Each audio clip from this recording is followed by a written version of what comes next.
श्रीराम समर्थ. देहच मी हा भ्रम. आपण कोण, आपले कर्तव्य काय हे कळणे जसे व्यवहारात जरूर असते, तद्वतच परमार्थात सुद्धा मी कोण हे कळले पाहिजे. ज्याला मी मासे म्हणतो तो मी नव्हे खास.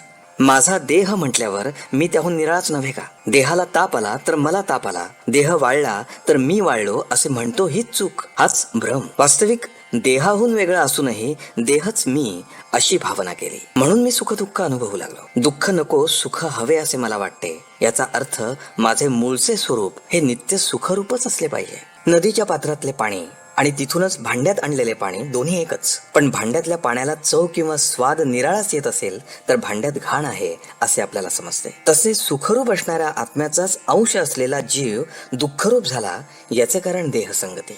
एका गृहस्थाची बायको बाळंत झाली तेव्हा त्याच्या मित्राने डॉक्टरची मदत आणि अशा इतर अनेक बाबतीत धावपळ केली, पण त्याने सोयर मुळीच पाळले नाही. त्या मित्राप्रमाणे आपण देहाबाबत वागले पाहिजे. एखादे झाड काढायचे असेल आणि ते पुन्हा वाढू नये अशी इच्छा असली तर त्याची पालवी वरवर खुडून काम होत नाही.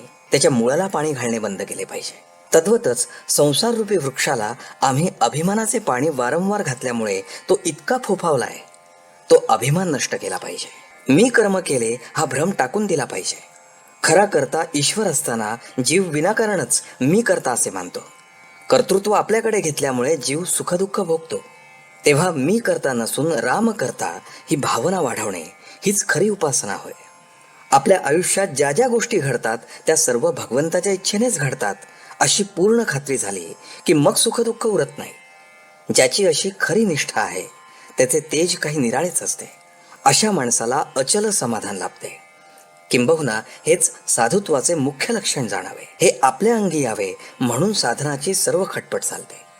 खरोखर तुम्हा सर्वांना आता पुन्हा एकच सांगतो की सदैव नामात राहण्याचा प्रयत्न करा आणि नीतीला धरून राहा. त्यानेच तुम्हाला भगवंत भेटेल.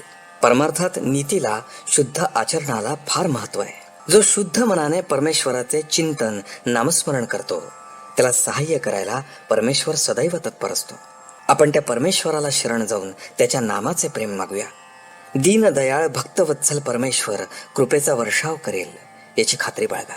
आजचे बोधवचन. नामस्मरण समजून करावे. समजून म्हणजे राम करता या भावनेत राहून. जानकी जीवन स्मरण. जय जय राम.